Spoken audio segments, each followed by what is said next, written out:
신실한 하나님의 종들의 설교, 강단의 거성. 닻은 배를 한 곳에 떠 있거나 멈춰 있게 하기 위하여 줄에 매어 물밑바닥으로 가라앉히는 도구입니다. 그렇게 닻은 배를 안전한 장소에 고정을 시키는데요. 우리의 혼을 견고하게 고정시키는 닻을 오늘 말씀을 통해 배우고자 합니다.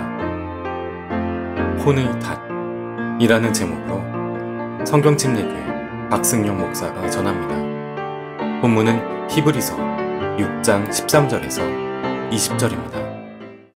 설교의 제목은 혼의 닻입니다. 설교의 구절에 있는 대로 혼의 닻입니다. 지구로부터 약 3년 전 정경유착으로 불거진 국정농단 사태가 발생했을 때 분노한 국민들은 박근혜 대통령의 탄핵을 외치며 이게 나라냐라고 부르짖었습니다. 자, 그렇다면 적폐청산을 국정과제의 1호로 내세우면서 출범한 현 문재인 정권은 어떤 것인가? 그때보다 살기가 더 좋아졌습니까? 기회는 평등하고 과정은 공정하고 결과는 정의로워졌습니까? 과연 이 땅에 공의와 정의가 실행되고 있습니까? 그야말로 내로남불 정권이 따로 없는 것이죠. 이들은 이 적폐 수사에 있어서 이전 정권을 상대할 때와 현 정권을 상대할 때 그야말로 판이한 자세를 취하고 있습니다. 이전 정권의 적폐를 수사할 때는 윤석열 검찰총장에 대해서 우리 총장님하고 축혀 세우더니 현 정권의 적폐를 수사하려고 하니까 가로막으면서 그 총장을 어떻게 하면 쫓아낼까 지금 골몰하고 있는 것이죠. 최근에 국감을 보셨던 분들은 아마 충분히 이해하리라 생각이 됩니다. 이 줄곧 문재인 정권을 옹호해오던 진보 진영의 한 교수는 현 정권의 내로남불 실태를 조사하고 정리하다가 포기를 했다 그래요. 왜 그런가 봤더니 모든 게 다 내로남불이라서 따로 정리할 필요도 없었다라는 말을 들었습니다.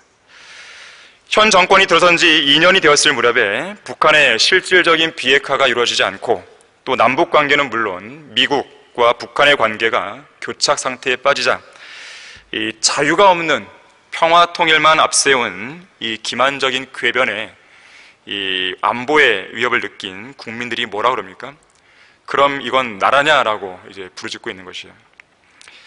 실제로 지난 7월인가요? 한 50대 남성이 국회 본청 인근 계단 앞에서 21대 국회 개원식을 마치고 돌아가는 문재인 대통령을 향해서 자기 신발을 벗어 던지면서 이렇게 말합니다. 가짜 평화를 외치고 경제를 망쳐서 국민에게 치욕을 안겨준 장본이다 그랬어요. 이 미국의 제28대 대통령 우드로 윌슨의 명언처럼 정의는 평화보다 더 귀중하다. 평화보다도 정의가 더 귀중하다라는 이 사실을 이 사람은 문 대통령에게 알려주려 했던 것입니다. 자, 국가의 불의는 국가를 몰락의 길로 이끌게 되어 있습니다. 그래서 보수도 아니고 진보 진영에 속한 한 정치 논객은 공의와 정의를 저버린 현 정권을 가리켜서 망한 정권이다라고까지 비판을 했습니다. 자기네 편을 그렇게 얘기한 거예요. 이제 임기의 절반을 넘어선 지금 아예 오만과 독단으로 치닫고 있는 대통령을 향해서 국민은 또다시 묻습니다. 나라가 내 거냐 너의 거냐 그랬어요. 부동산 세금 폭탄에 전세 시장은 그 어느 때보다도 꽁꽁 얼어붙어 있죠. 180석의 거대 여당은 무슨 배짱과 오만으로 그랬는지 국민의 재산권 행사를 제한하는 임대차법을 아무런 토론이나 심의 과정도 거치지 않고 제멋대로 처리해버렸어요. 이러한 이 새 임대차법 시행으로 최악의 전세 대란이 이어지고 있습니다. 그 결과 어떤 지역은 전세값이 작년 집값을 넘어버린 그런 지역도 있어요. 이런 나라가 어디 있어요? 야당의 동의나 청문 보고서 채택 없이 임명된 장관은 무려 25명이 이르고 이중잣대와 위선으로 국민을 기만한 조국 사태라든지 소위 페미니스트를 자처하던 안희정, 오거돈, 박원순이 저지른 음행은 그들의 위선과 가증함을 적나라하게 보여주었어요. 심지어 국민이 적들에 의해 무참히 죽었는데도 이 나라 대통령이나 장관들은 이렇다 할 대책을 내놓기는커녕 자책이나 반성도 없이 그저 북한의 눈치만 보기에 급급한 것입니다. 도대체 이 나라 국민은 어느 나라의 국민이고 이 나라의 대통령은 어느 나라의 대통령인 것이죠. 러크만 목사님은 미국은 저주받은 나라가 되었다 라는 그런 책에서 이런 말을 합니다. 미국이 왜 저주받았는가? 이렇게 얘기하는 것이에요. 오늘날 미국은 공식적으로 거룩한 성경을 거부하고 있다. 국가의 많은 지도자들이 이런 거부에 대해 동의를 표시했고, 연방 판사들은 어떤 학교 교사라도 교실 안에서 성경을 읽는 것을 금지한다는 판결을 내렸다. 미국 교육협회, 미국 국세청, 미국 역사기록협회, 국무부, 법무부, 국회 상하 의원들의 전폭적인 동의하에 미국 정부는 공립학교에서 성경과 기도를 콘돔과 낙태로 대체시켜버렸다. 이것은 절대로 과장이 아니다. 교도소에서도 성경을 지급하는데 학교에서는 성경을 금지하는 것이다. 또 언론들은 친공산주의적이고 친카톨릭적인 기사들, 그리고 반성경적이고 반프로테스탄트적인 내용들을 밤낮 선전하느라 바쁘다 그랬어요. 비단 미국만의 이야기가 아닙니다. 우리나라가 바로 그 모습이에요. 지금 문재인 대통령을 위시한 좌파 정권과 그에 의해 통제되고 있는 청와대, 언론, 심지어 현 정권의 친화적인 조직으로 개편되고 있는 검찰도 마찬가지죠. 이들 역시나 친공산주의적이고 친카톨릭적이고 반성경적이고 반프로테스탄적인 것이죠. 그들은 인권을 운운하면서 거리에서 복음을 공개적으로 전파하는 것을 법적으로 막으려 합니다. 성경에 반하는 가증한 동성연애를 합법화해서 동성연애에 대해서 죄라고 지적하지 못하도록 제도를 만들고 있어요. 그들의 종북 좌파 정당이 영구 집권하기 위해서 다양한 법률 개편도 시도하고 있습니다. 결국 이 나라는 어디로 가는 것일까요? 사회주의 국가? 공산주의 국가? 전체주의 국가로 나가도록 하고 있는 것이죠. 그렇다면 교회들은 어떤 것인가요? 복음과 진리를 전하기는커녕 쓸데없는 일로 분주한 이 나라의 교회들은 교회의 이기를 포기한 지 오래됐습니다. 목사들은 목사의 길 포기한 지 오래됐어요. 교회는 구원받은 그리스도인들이 다니는 곳인데 이 나라 교회들은 구원받지 않은 교인들로 가득 차 있습니다.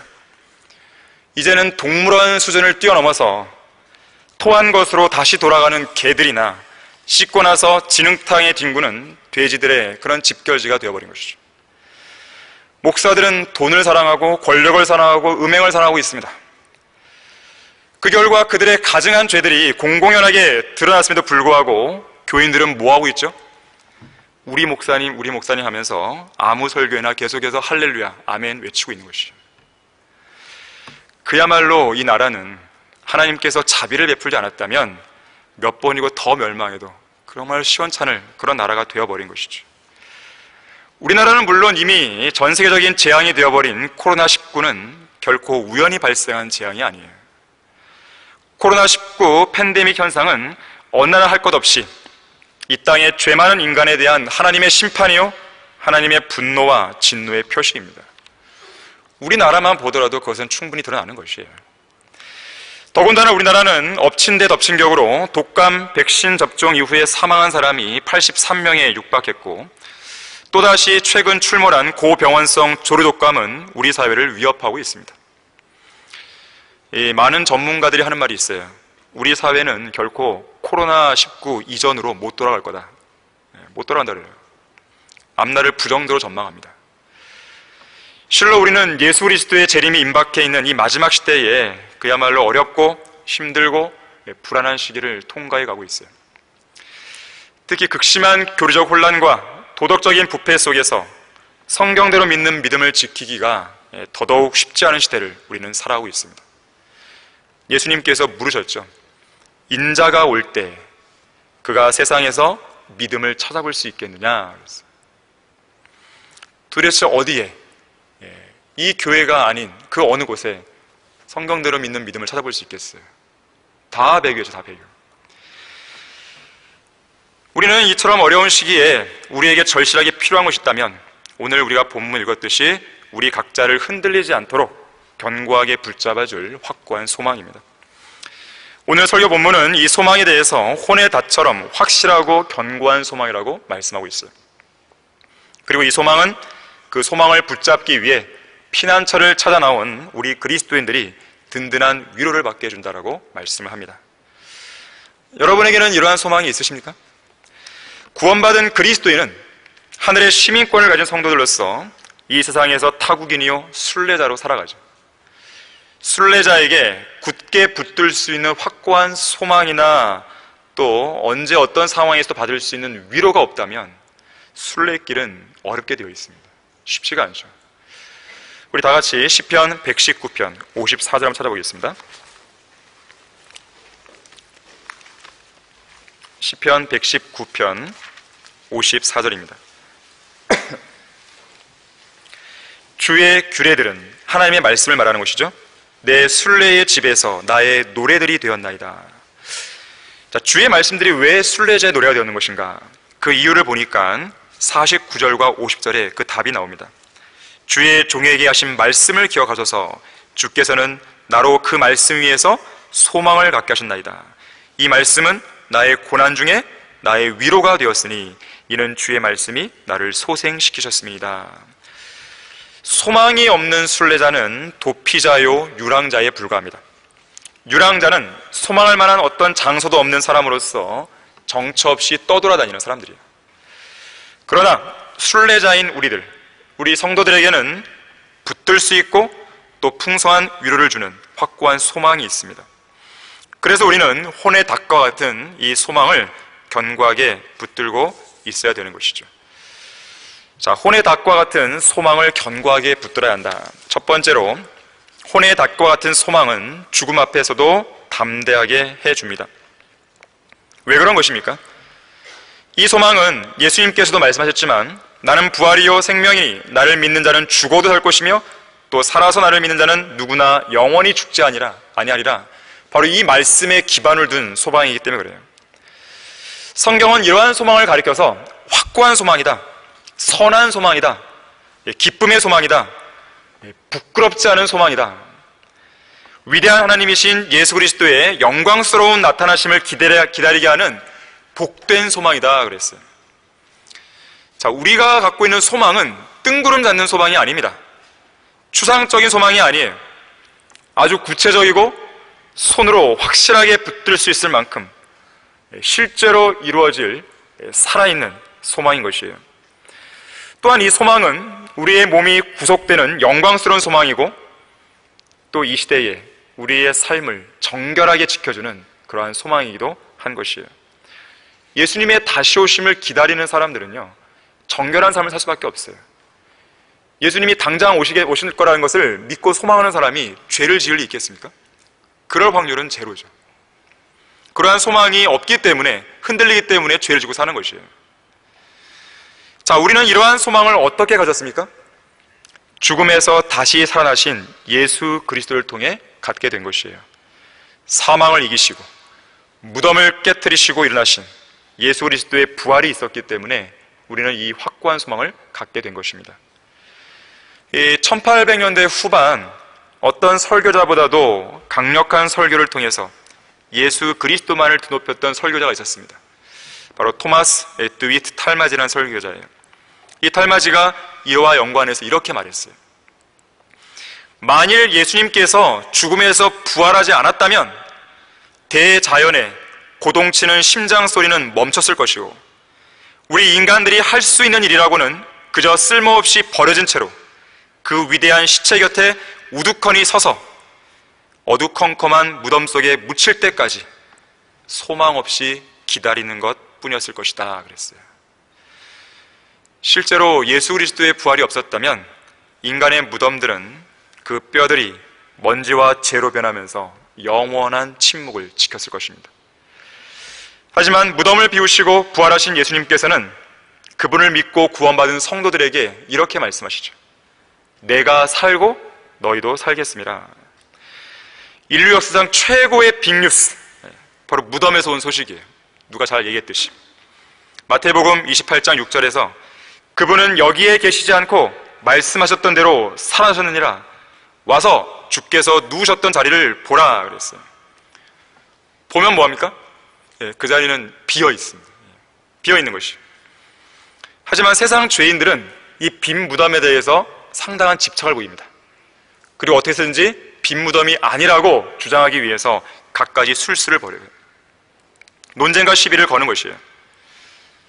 하지만 사도행전 1장 3절에 나와 있듯이 많은 무오한 증거들로 예수님의 부활은 입증이 됩니다. 성경 그 자체가 먼저 증거 목록 1호죠. 예수님의 죽음과 부활에 대해 예언했고 그대로 이루어졌잖아요. 그것이 성경에 기록되어 있잖아요. 그 자체가 증거 목록이 되는 것이죠. 두 번째로는 법정에서 두세 사람의 증인만 있어도 그 효력을 발휘하는데 당시에 예수님의 부활을 목격했던 사람이 무려 500명 이상이나 된단 말이에요. 만일 의심 많은 누군가가 이 500명의 증인들을 일일이 만나서 신문합니다. 그리고 사건의 진위를 확인하려 했다면 그 500명의 증언 내용들을 토대로 해서 진실 여부를 가릴 수도 있었을 것이에요. 정말로 부활이 거짓이었다면 500명의 증인들의 진술들은 반드시 엇갈리게 나왔을 것입니다. 어떤 사람 또 그러죠. 그들이 서로 교묘하게 짜고 완벽한 알리바이를 맞출 수 있지 않겠냐. 두세 사람 맞추는 것도 힘든데 500명이 맞출 수 있을까요? 더군다나 이 당시에 예수님의 부활이 사실이라고 이야기하게 되면요, 목숨을 내놔야 돼요. 유대주자들이 그들을 가만두지 않았습니다. 그래서 신변 안전을 위해서라면 설령 예수님의 부활을 목격했다 하더라도 거짓말을 해야 됩니다. 부활 안 했다고. 근데 당시에 부활의 증인들은 어땠습니까? 담대하게 성경 곳곳에서 조금 더 주저하지 않고 예수님의 부활을 거침없이 증언했어요. 담대함이라고 하는 것은 거짓말쟁이들은 못합니다. 담대함은 정직함을 바탕으로 하는 것이에요. 거짓말하는 사람은 결코 담대할 수가 없어요. 자, 이처럼 무호한 증거들로 제시되는 부활 앞에서 죄인들은 계속 부인하며 예수님의 부활을 인정하지 않겠다고 고집스럽게 버티고 있습니다. 이들은 마치 뭐와 같냐면 기어코 진실이 있는데 기어코 진실을 거부한 채 지옥의 불길로 뛰어들겠다고 떼쓰는 사람들 같아요. 왜 그렇게 그들은 그러는 것인가? 이유는 세 가지입니다. 예수님께서 살아나지 못하셨어야 성경이 거짓말이 되거든요. 또 복음도 우리가 믿는 믿음도 헛것이 되고 엉터리임이 판명되거든요. 그걸 원하는 거예요. 두 번째는 복음을 전파했던 우리가 모두 거짓말쟁이가 되고 우리 역시 여전히 죄들 가운데 남아있는 것이죠. 세 번째로는 구원받고 죽은 성도들은 모두 멸망한 사람들이고 현재 살아있는 우리는 역시 세상에서 가장 비참한 사람이다. 이걸 입증해 보이고 싶은 거예요. 최종적인 목적은 뭐냐면 그렇게 판명되어야만 스스로 안심하고 지옥에 갈 걱정 안 하면서 화인 맞은 양심으로 제멋대로 죄를 짓고 싶은 거예요. 결국 그것입니다. 하지만 구원받지 않은 사람은 한시라도 마음 편히 발 뻗고 지낼 수가 없을 겁니다. 왜 그럴까요? 예수님의 누워있던 자리는 비어있기 때문에 그렇습니다. 자, 그렇게 무덤을 비우신 예수님께서는 우리를 죄와 사망과 지옥의 저주 가운데 내버려 두지 않으시고 구속의 길을 마련해 주신 거예요. 율법의 저주로부터 모든 죄악에서 우리를 구속해 주셨기 때문에 우리가 살아있는 소망을 가지고 언제 어느 때라도 어느 누구 앞에서도 담대하게 서 있을 수가 있는 것이죠. 그리스도인들은 결코 위축될 필요가 없습니다. 그럴 이유가 없어요. 우리를 보호하시는 살아계신 하나님이 계시기 때문에 어느 누구 앞에서도 담대하게 우리가 할 말을 할 수 있는 것이죠. 그것이 우리에게 주어진 담대함이라는 것을 기억하셔야 됩니다. 이처럼 인류를 위한 구속은 하나님께서 친히 인류를 찾아오심으로써 시작이 되었습니다. 초림 당시에 예수님께서 이 땅에 오신 목적은 잃어버린 죄인들을 찾고 구원하시기 위함이죠. 그래서 구주이신 예수님께서는 십자가의 보혈을 통해 우리의 마음에도 찾아오신 거예요. 우리가 먼저 주님을 찾은 게 아니에요. 우리가 먼저 주님께 손을 내민 게 아닙니다. 주님께서 먼저 우리의 마음 문을 두드리셨고 우리는 예수님의 방문을 거절하지 않았고 즉시 마음 문을 열고 예수님을 믿음으로 영접한 것이에요. 자, 이것이 죄인이었던 우리를 향한 예수님의 첫 번째 방문이었습니다. 그러나 우리는 첫 번째 방문에 만족하는 사람들이 아닙니다. 우리는 예수님의 두 번째 방문을 기다리고 있어요. 첫 번째 방문이 우리 혼의 구원을 위한 것이었다면 두 번째 방문은 우리 몸의 구속을 위한 방문입니다. 우리는 그날을 간절히 소망하고 있는 것이에요. 우리의 시민권은 하늘에 있으므로 우리가 그곳으로부터 오실 구주이신 주 예수 그리스도를 기다리고 있으니 그가 만물을 자신에게 복종시키는 그 능력의 역사로 인하여 우리의 천한 몸을 그분의 영광스러운 몸같이 변모시키시리라. 빌립보서 3장 20절, 21절 말씀입니다. 예수님께서는 그분의 약속대로 반드시 오실 것이에요. 이제는 더 이상 지체하지 않으실 것입니다. 다만 사람들이 전혀 예기치 않은 순간에, 기대하지 않았던 순간에 오실 거예요. 물론 항상 예수님을 기다려왔던 성도들은요, 그날이 도둑같이 덮치진 않겠죠. 성도로서 항상 휴거를 간절히 기다리며 온전한 삶을 살아왔던 사람에게는 그날이 그야말로 즐겁고 기쁜 환희의 날이 될 것이에요. 펄쩍펄쩍 뛰겠죠. 성도로서 그렇게 간절히 기다리지 않았던 사람은 어떨까요? 너무 갑작스러운 날이 될 것이겠죠. 아예 인생 자체가 엉망이었던 성도 어떨까요? 매우 당혹스러웠을 거예요. 구원받지 않은 사람은 어떨까요? 충격적이겠죠, 정말. 그야말로. 자, 우리는 그날이 갑작스럽거나 당혹스러운 날이 되어서는 안 됩니다. 정말로 기다린 보람대로, 아, 바로 그날이군요 하고 우리는 올라가야 되는 거예요. 이 휴거라는 말 속에는 환희죠. 환희라는 의미가 있어요. 이 기쁨은 세상에서 누릴 수 있는 그 어떤 기쁨과도 비교가 안 되는 극도의 전율이 느껴지는 기쁨입니다. 세상 사람들은 잃어버린 나라를 되찾았을 때 가장 기쁘다고 이야기하는데, 우리에게 더 큰 환희는 우리가 영원한 본향을 찾아가는 날일 것입니다. 우리는 그날을 간절히 기다려야 되는 것이에요. 자, 그러한 구속을 기다리는 사람들은요, 죽음 앞에서도 당당합니다. 죽음 앞에서 비굴한 모습을 보이지 않아요. 절대로 위축되지 않습니다. 불안에 떨거나 괴로워하거나 조급해하거나 안절부절하지 않습니다. 죽음을 앞두고 죽지 않기 위해서 발버둥 치거나 울고불고하지 않아요. 그렇게 하지 않는 것이 진정한 그리스도인의 모습이에요. 얼마 전 삼성의 이건희 회장이 죽었죠. 그가 이 나라를 위해서 무슨 이바지를 했는지, 무슨 기여를 했는지, 또 그의 공로와 과실이 무엇인지, 자, 그런 것은 차치하고 분명한 것은 그의 죽음은 아무런 소망이 없는 죽음이었다는 사실이에요.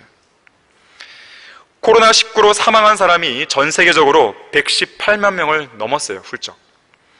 과연 이들 중에 소망을 갖고 죽은 사람은 과연 몇 명이 될까요? 자, 이것이 심각한 문제입니다. 자, 그런 소망 없이 사망한 죄인들과 달리 예수 그리스도의 피로 구속받은 그리스도인, 몸의 구속을 기다리는 그리스도인은 죽음 앞에서도 당당할 수 있어요. 왜 죽음을 두려워하지 않는 것인가? 왜 죽음 앞에서도 자신감이 넘치는 것인가?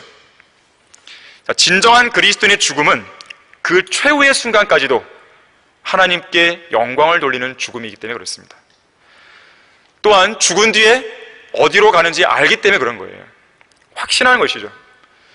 만약 여러분 가운데에 내가 죽은 뒤에 어디로 갈지 모르겠다, 그럼 그 사람은 자신의 구원을 점검해 봐야 돼요. 자, 구원받은 그리스도인은 자기가 죽으면 어디 갈지 확신하고 사는 사람이에요. 이 세상에 75억의 인구가 살고 있는데 과연 그들 중에 자기가 죽으면 어디 가는지 아는 사람이 과연 몇 명이나 되겠어요? 그거를 알고 있는 것 자체로도요, 대단한, 이거는 특권인 것이에요. 대단한 지식인 것입니다. 내가 죽은 다음에 나는 셋째 하늘에 들어갈 수 있다라는 확신이 있다는 것. 이 확신만 갖고 살아도 그 사람의 생애는 보람이 있는 거예요. 의미가 있는 것이죠. 소망이 있는 것입니다. 자, 죽음은 결코 소망으로 가득 찬 우리의 믿음을 꺾어버릴 수 없습니다. 오 사망아, 너의 쏘는 것이 어디 있느냐? 오 음부야, 너의 승리가 어디 있느냐? 사망에 쏘는 것은 죄요, 죄의 능력은 율법이라. 우리 주 예수 그리스도를 통하여 우리에게 승리를 주시는 하나님께 감사하노니, 그러므로 나의 사랑하는 형제들아, 견고하라, 흔들리지 말라, 항상 주의를 넘치게 하라. 그랬어요. 과연 이 세상에 어느 누가 이런 고백을 할 수 있어요? 사망아, 너의 쏘는 것이 어디 있느냐? 음부야, 너의 승리가 어디 있느냐? 이런 말을 할 수 있는 인간이 어디 있냐 이거예요. 오직 그리스도인들만 할 수 있는 것이죠. 우리 몸이 휴거될 때 우리는 이 말을 하면서 올라갈 것이에요. 또한 우리가 죽음 앞에서도 당당할 수 있는 것은요, 우리의 죽음은 영원한 생명으로 이어지는 죽음이기 때문에 그렇습니다. 소망이 있는 죽음이죠. 이런 이유로 수많은 그리스도인들이 죽음 앞에서도 아주 당당하게 마지막 유언을 남기고 죽는 것을 보게 돼요. 몇 사람만 소개해드리면 17세기 중반 영국의 설교자였던 제임스 제인 웨이라는 사람이 있습니다. 이 사람은 비록 40도 안 된 나이에 폐결핵으로 세상을 떠났지만 그는 죽음 앞에서 죽기 직전 이런 말을 합니다. 내가 지금 느끼는 이 기쁨의 1000분의 1이라도 말할 수 있으면 좋겠습니다. 은혜 안에서 죽음은 나에게는 아무것도 아닙니다. 나는 눈을 감는 것과 같이 쉽게 죽을 수 있습니다. 왜냐하면 내가 지금 바라보고 있는 저 하늘나라의 영광으로 인해서 너무나 기쁘기 때문입니다. 그랬어요. 존 버녀는 임종시에 이렇게 말했습니다. 나를 위하여 울지 말고 너희를 위하여 울라. 나는 우리 주 예수 그리스도께 가노라. 하나님께서 그의 아들의 중보로 나를 영접하시되 우리가 새 노래를 부를 곳으로 영접하시리라. 그리고 거기서 영원토록 머물리라.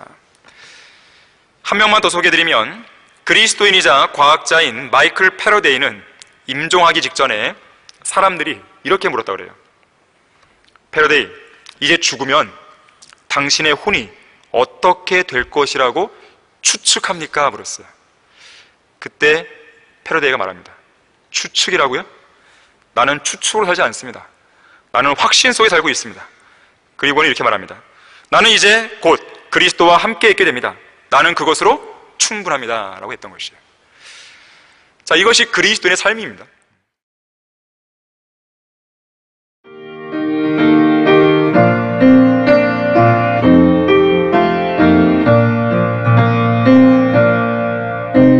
복음과 진리를 전하는 방송 KBS 반지성인 선언. 세상이 인정하는 지성인이자 학자인 스티븐 호킹, 찰스 다윈, 지그문트 프로이드. 이 사람들은 죽어서 지옥에 간 거듭나지 못한 죄인들이거나 혹 그리스도인이었다 할지라도 타락한 상태로 평생을 살았던 자들입니다. 반지성인 선언은 이런 전제에서 시작합니다. 이 책의 저자 피터 러크만 박사는 성경을 통해 지성인과 학자들, 그리고 그들이 쓴 학문의 실체가 허구임을 낱낱이 밝히고 있습니다. 그들이 진정한 지성인인지 학자인지 이 책을 통해 확인해 보십시오. 성경을 볼 때 아무 구절이나 교회 시대의 교리로 삼거나 지나치게 영적으로 해석해서는 안 됩니다. 이 책은 성경에 대해 닫혀있는 눈과 마음을 열어 성경을 왜 나누어서 공부해야 하고 또 어떻게 나누어 볼 수 있는지 알게 해줄 것입니다. 읽는 이들에게 진리와 오류를 분별할 수 있도록 돕는 책, 열린 성경, 닫힌 마음. 이 책들은 말씀 보존학회 온라인 서점 또는 서울 전화 2665-3743을 통해 구입할 수 있습니다. 말씀 보존학회는 한글 킹제임스 성경에 기초한 진리의 서적만을 출간합니다.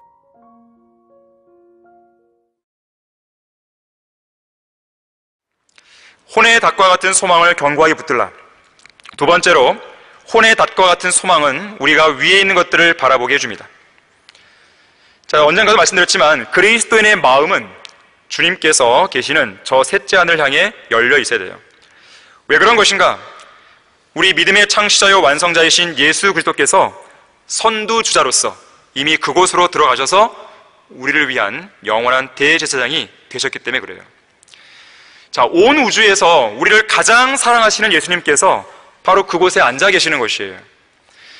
주님께서 우리를 사랑하신다는 이 사실에는 추워도 의심할 필요가 없습니다.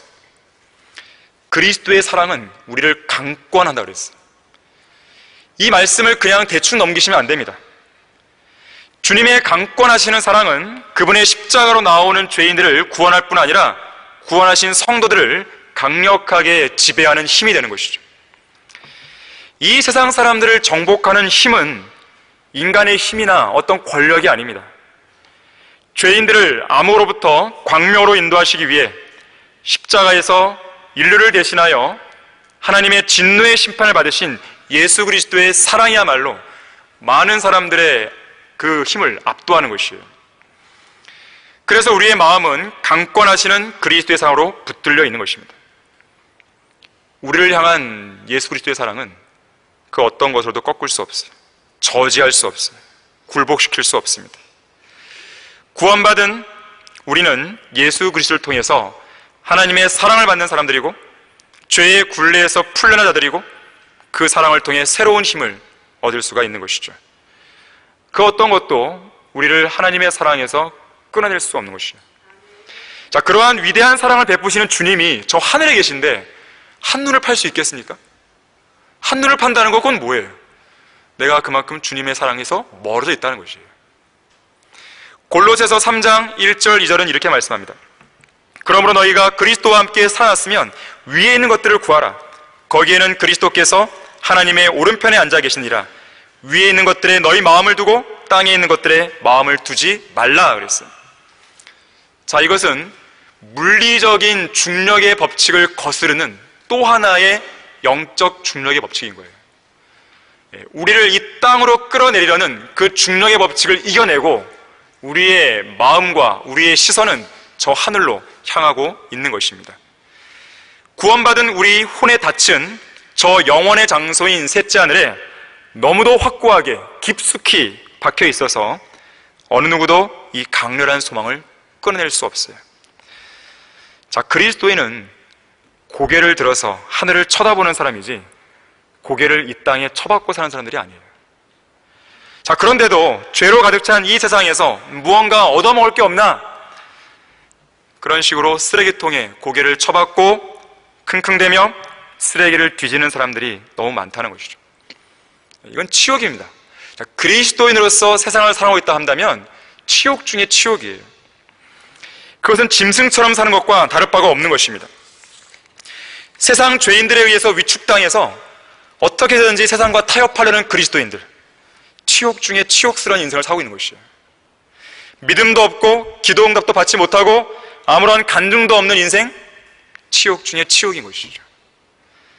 자, 구원받은 그리스도인들은 결코 이 세상에서요 만족할 수 없어요.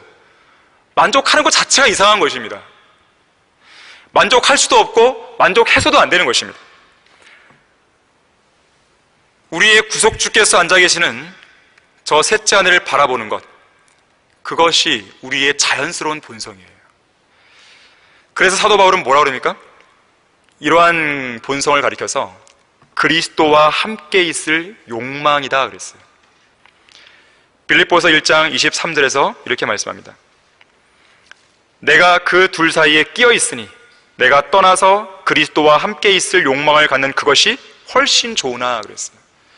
지금 바울이 무언가에 끼어 있어요. 뭐에 끼어 있냐면 이 땅에 남아있는 일과 그리고 하늘나라로 빨리 가고 싶은 그 욕망과 이 사이에 껴 있는 거예요.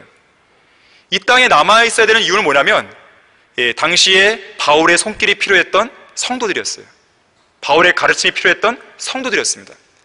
그 일을 위해서 남아있는 일이 아니고서는 바울은 빨리, 한 살도 빨리 저 셋째 하늘로 가기를 원했던 것입니다. 우리가 자신의 차 있으니 정녕 몸에서 떠나 주와 함께 있는 것을 오히려 더 원하노라 그랬어요. 자, 이것이 우리의 갈망이 되어야 돼요.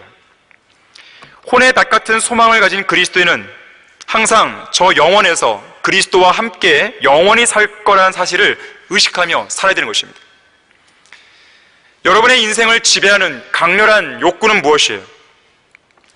카톨릭의 교황들, 정복자, 통치자들, 모든 왕들의 강렬한 욕망은 땅을 차지하는 것이었어요. 정복전쟁.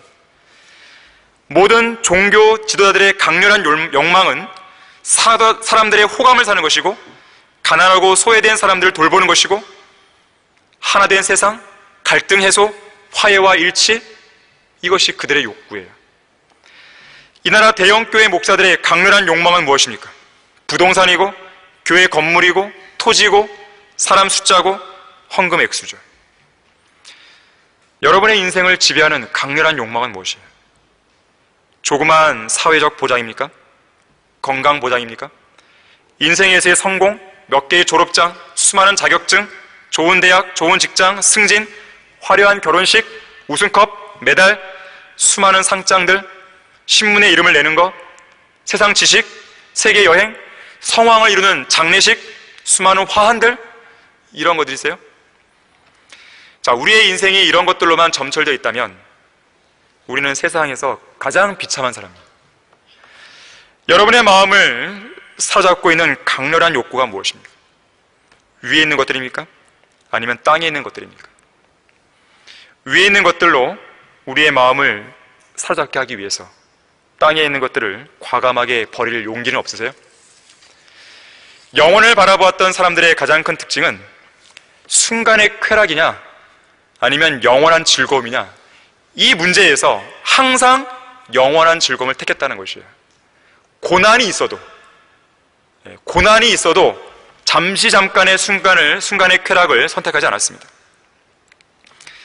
위의 것들에 마음이 사로잡혀 있는 사람들에게는 예수 그리스도의 영원한 왕국에 들어가는 입구가 풍성하게 마련됩니다.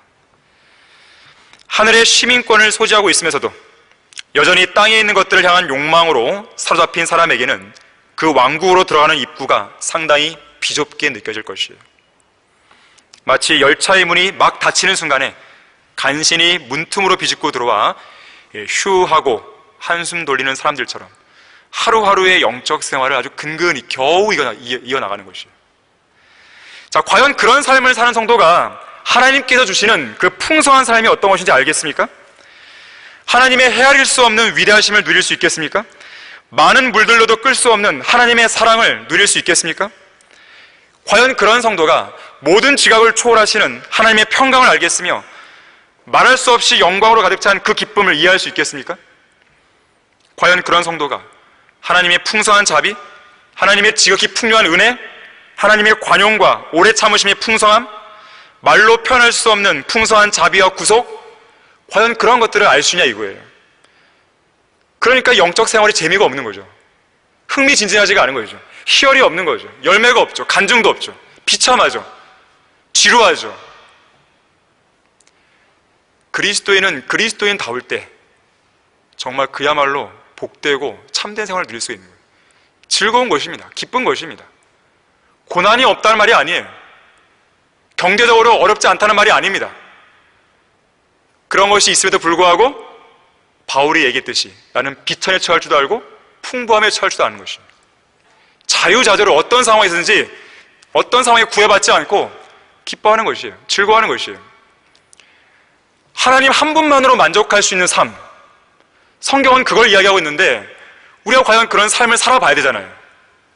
어떤 조건이 갖춰져야만 나 만족해, 이거는 정상적인 그리스도의 삶이 아니에요. 성경 어디에도 그런 건 없어요. 모든 게 완벽하게 갖춰지면 만족해라, 이런 거 없단 말이에요. 어떤 조건이 없어요.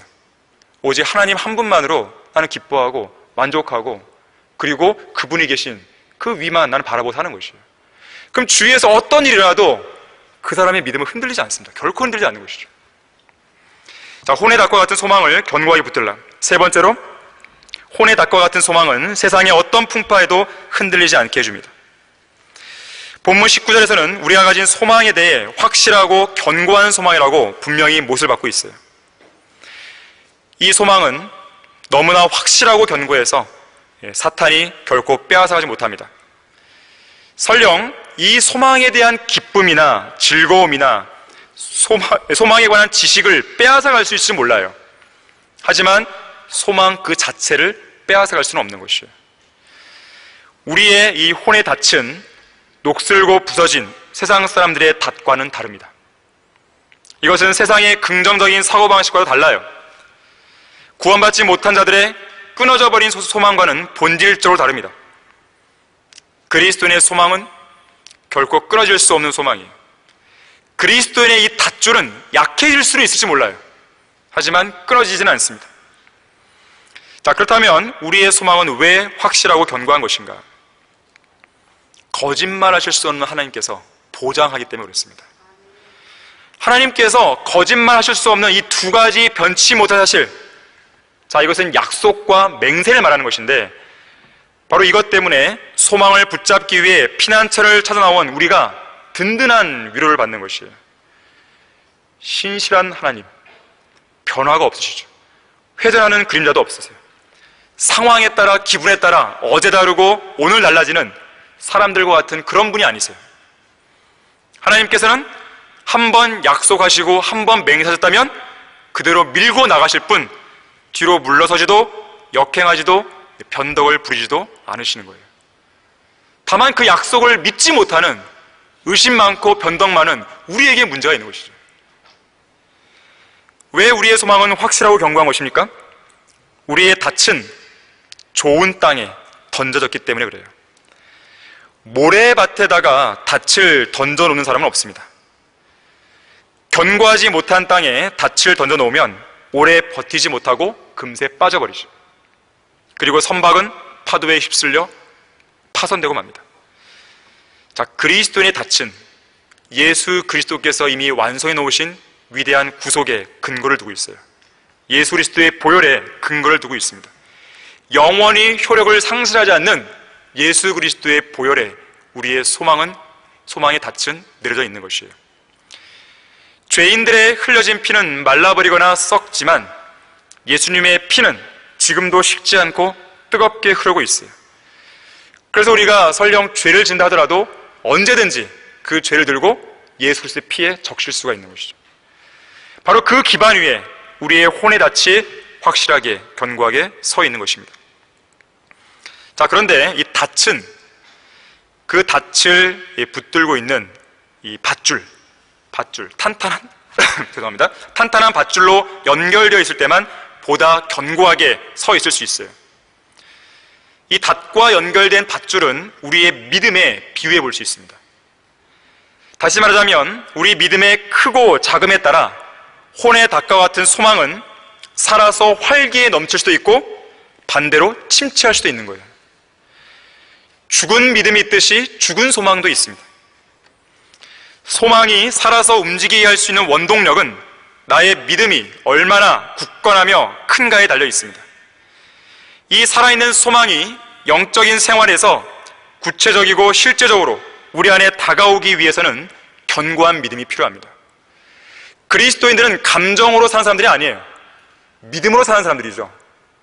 감정으로 사는 사람들은요, 감정에 따라서, 상황에 따라서 금방 믿음을 저버립니다. 그것이 아니에요. 자, 밧줄이 느슨하게 되어 있거나 썩어 있다면 그것은 파손 직전에 있는 것과 똑같은 사람이에요. 그래서 디모데전서 1장 19절에서는 믿음과 선한 양심을 붙들라.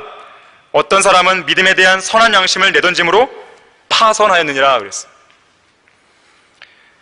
혼의 닻을 든든하게 동여맬 수 있는 믿음은 하나님을 온전히 신뢰하는 기도에서 나옵니다. 우리의 생명이신 하나님께 기도를 드릴 수 있어요. 생명의 하나님께서는 우리를 돕는 분이시기에 언제 어디에서든지 우리의 기도를 우리는 드릴 수가 있는 것이죠. 우리의 도움이 어디에서 오는가? 목사님께서 늘 말씀하시던 것이죠. 우리의 도움이 어디서 오는 것인가? 하늘과 땅을 지으신 주 하나님으로부터 온다고 시편 121편을 말씀합니다.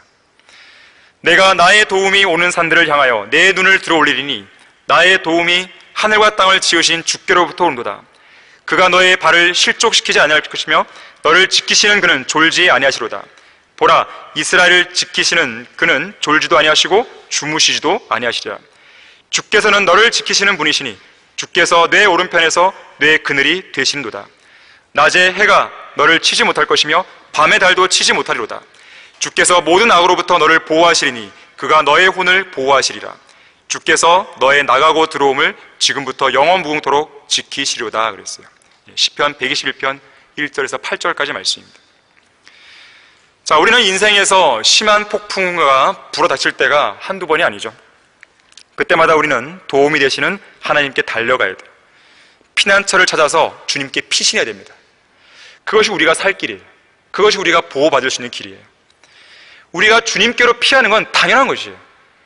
연약한 인간이 피난처를 찾아 나서는 것은 당연한 일이에요. 무슨 미안한 일도 아닙니다. 당연히 해야 될 일이고 당연히 그렇게 해서 주님의 보호하심을 받을 수 있어야 되는 것입니다. 하나님의 눈은 항상 우리 믿는 성도들을 살피고 계세요. 그분의 귀는 우리가 부르짖는 기도에 항상 열려 있으세요. 우리가 도움만 요청하면 언제든지 우리의 굳건한 피난처가 되시고 견고한 망대가 되시고 불의 성벽이 되시고 그 어느 누구도 우리를 넘볼 수 없는, 우리를 대적할 수 없는 그런 상황으로 이끌어 가시는 거예요. 문제는 뭐냐면 이걸 믿느냐 이거죠. 이걸 믿어야 이 약속이 내 것이 되는 것이에요. 성경대로 믿는 그리스도인의 생활이라고 하는 것은 다른 게 아닙니다. 내가 정말로 있는 그대로 말씀을 믿고 실행하냐 이거예요. 여기에 모든 게 판가름 나는 거예요. 열매, 간증, 믿음의 진전, 지식의 진전, 신앙의 발전, 이 모든 것들, 교회의 성장, 이것은 바로 내가 나에게 주신 이 말씀을 얼마나 내가 그대로 믿고 실행하느냐, 여기에 달려 있어요. 모든 관건이 거기에 있습니다. 거기에 실패하기 때문에 많은 사람들이 그야말로 실패하고 비참한 인생을 살아가는 것이죠. 그리스도인답지 않은 그런 모습이 너무나 많이 보이는 것이죠. 하지만 하나님께서 보시고 얼마나 안타깝겠어요. 답을 분명히 알려주셨는데 그 정답대로 안 하는 것이죠. 기도는 우리를 안전한 항구로 이끌어주는 거예요. 인생의 폭풍우 속에서도 길을 잃지 않게 해주는 방향타의 역할을 해줍니다. 주님께서는 기도를 통해 마음을 주님께 의탁하는 성도들을 인생의 폭풍우 속에서도 완전한 화평 가운데 지켜준다고 약속하셨어요. 그냥 화평이 아닙니다. 이사야 26장 7절에 보게 되면 완전한 화평이라고 했어요. 사도행전 27장에 보게 되면 사도 바울이 로마로 압송되어 가죠. 그때 유로클리돈이라는 폭풍을 만나게 되죠. 그때 많은 사람들이 어떻습니까? 당황하고 할 때 우리는 이제 구조될 소망이 없어, 우리는 살 소망이 없어. 바로 그 순간에 바울이 이렇게 말합니다. 내가 속해 있고 또 내가 섬기는 하나님의 천사가 간밤에 내 곁에 서서 말하기를 바울아 두려워 말라, 내가 반드시 카이사 앞에서 서야 하리라.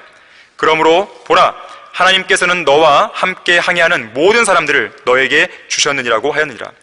그러므로 여러분이여 기운을 내라. 나는 하나님을 믿나니 나에게 말씀하신 그대로 되리라. 이것이 우리의 약속입니다. 소망에 관한 약속이 얼마나 많이 있어요. 성경에서 위로가 필요하시면 성경을 당장 펼치셔야 돼요. 소망이 약해졌다, 그럼 다른 걸 보지 마시고 성경을 바로 펼치셔야 됩니다. 그리고 하나님께서 뭐라고 말씀하시는지 유념하고 귀를 기울이고 그것을 자기 것을 만드시면 되는 거예요. 여기는 믿음이 필요한 것이죠. 바울이 기운을 내라고 말하는 것은 소망을 가지라는 것과 똑같은 것이에요. 왜냐하면 당시에 그 배에 탔던 많은 사람들이 우리에게는 구조될 소망이 없어 그랬거든요. 자, 모든 소망이 끊어진 상황 속에서도 소망을 가질 수 있는 믿음, 자, 이것이 우리에게 필요합니다. 스티븐슨이라는 사람이 기운을 내는 것이 어떤 의미인지 이렇게 말했어요. 온유함과 쾌활함은 완전한 의무다. 기분이 우울하거든 그것이 잘못된 것임을 알라. 기분이란 것이 없을 수는 없으니 기분을 완전히 무시하라는 말은 아니다. 하지만 당신의 기분 때문에 더 착하고 순진한 사람들의 삶이 망쳐지지 않도록 하라 그랬어요. 함께 있으면 힘이 나는 성도가 있는가 하면 함께 있으면 힘이 빠지게 하는 성도가 있죠. 우리는 상대방에게 힘이 빠지게 하는 성도가 되어서는 안 됩니다. 우리는 서로 간에 힘을 내게 하고 기운을 내게 하고 격려하고 독려해줘도 시간이 부족해요. 그렇게 하더라도 마귀의 공격이 있기 때문에 우리는 연약해서 넘어질 수가 있는 것입니다. 하물며 그런 상황에서 더 힘이 빠지게 하는 성도가 있다고 한다면 그거는 뭐 말할 것도 없는 것이죠. 나 하나가 바르게 똑바로 섬으로써, 믿음 안에 굳게 섬으로써 옆에 사람을 세워줘야 돼요. 기운을 내게 해줘야 됩니다. 기운을 내라. 나는 하나님을 믿나니 나에게 말씀하신 그대로 되니라. 이것이 우리의 믿음이에요. 확신이고. 그래서 우리는 소망에 관한 이유를 누군가가 우리에게 물으면 이런 확신이 있어야 대답할 수 있는 것이죠. 내가 왜 소망을 갖냐고요? 내가 왜 이런 어려움 속에서 기뻐하냐고요? 즐거워하냐고요? 웃을 수 있냐고요? 나에게는 혼의 닭과 같은 소망이 있기 때문에 그렇습니다. 나는 지금 죽어도 살 것이고 살아서 나는 또 들림 받으면 난 영원히 죽지 않는다는 소망이 있는 것이죠. 사망아 너의 쏘노시 어디 있느냐? 물을 수 있는 것이에요. 자, 그러한 담대함이 우리에게 있는데 과연 무엇이 우리를 두렵게 할 수 있겠어요? 무엇이 우리를 위축시킬 수 있겠어요? 자, 하나님의 말씀을 믿느냐 안 믿느냐, 여기에 달려 있습니다. 자, 결론적으로 요셉은 죽을 때에 그의 뼈들을 이집트에 남기고 싶지 않았습니다. 남길 이유가 없죠. 이집트라고 하는 것은 세상의 예표 아니겠습니까? 특히 요셉은 150가지 이상의 항목에서 예수님을 가장 잘 예표하는 인물이죠. 자, 예수님의 뼈들 중 단 하나의 뼈도 이 지상에 안 남았습니다. 예수님의 뼈는 모두 다 셋째 안으로 들어갔어요. 자, 그렇다면 예수님과 한 몸인 그리스도인들 역시나 그 뼈들이 이 땅에 남아있어야 할 이유가 없습니다. 우리의 뼈들 역시 죽었다면 살아나야 되고 또 휴거돼야 되는 것이죠. 이것이 약속이고 하나님께서 우리에게 주신 살아있는 소망이에요. 우리 다 같이 디도서 2장 13절 보겠습니다. 우리가 자주 읽는 말씀이지만 과연 이 소망이 나에게 진짜로 복된 소망으로 자리 잡고 있는지 물어보셔야 돼요. 2장 13절에서요. 그 복된 소망 곧 위대한 하나님이신 우리 구주 예수 그리스도의 영광스러운 나타나심을 기다리게 하셨음이니 그가 우리를 위하여 자신을 주신 것은 우리를 모든 죄악에서 구속하시고 자신을 위해 정결케 하사 선한 일에 열심을 내는 독특한 백성이 되게 하려 하심이라 그랬어요. 하나님께서 우리를 찾아오셔서 하늘의 본향으로 인도하신다는 약속은 반드시 이루어질 일입니다. 이것이 반드시 이루어질 수밖에 없는 것은 창조주 하나님의 약속이기 때문에 그래요. 역사를 주관하시는 분의 약속입니다. 불가능한 것이 없으시고 어려워서 못할 일이 없으신 그분의 약속이에요. 열성을 가지고 그분의 모든 계획을 실행하시는 분의 약속인 것이에요. 재림을 기다리지 않는 사람은 진정한 그리스도인이 될 수 없습니다. 재림을 외치지 않는 사람은 진정한 사역자가 될 수 없습니다. 재림을 기다리는 성도만이 살아있는 그리스도인이에요. 우리의 마음이 재림을 향한 열망과 소망으로 가득 채워져 있지 않으면 활력이 있는 영적 삶을 유지할 수 없습니다. 휴거에 대한 강력한 소망은 우리가 성경대로 믿는 사람으로서 존속할 수 있도록 만들어주는 것이에요. 여러분의 혼의 닻은 견고합니까? 세파에 흔들리고 있지는 않으세요? 끊어질 듯 이리저리 심하게 흔들리고 있지는 않으세요? 확실하고 견고한 혼의 닭과 같은 소망을 붙들어야 됩니다. 그렇게 하면 그 소망은 여러분의 순례길에 있어서 든든한 위로가 되고 여러분의 간증이자 노래가 될 것이에요. 자, 무척 힘든 시기를 지나고 있습니다. 조금만 더 인내하고 주님의 오심을 기다려야 되는 것이에요. 조금 있으면 오실 이가 오시리니 지체하지 아니하시라 그랬어요. 이런 일들을 증거하신 분이 말씀하시기를 반드시 내가 속히 하시니라. 아멘. 그러옵니다. 주 예수여 오시옵소서 그랬어요. 휴거는 성도들이 이 세상에서 받는 고난의 종지부예요. 모든 위로의 절정입니다. 주님께서는 소망을 붙잡기 위해 피난처를 찾아나온 성도들에게 반드시 든든한 위로로 갚아준다는 사실을 여러분이 이 설교를 통해서 잊지 마시길 바랍니다. 이상 강단의 거성을 마치겠습니다.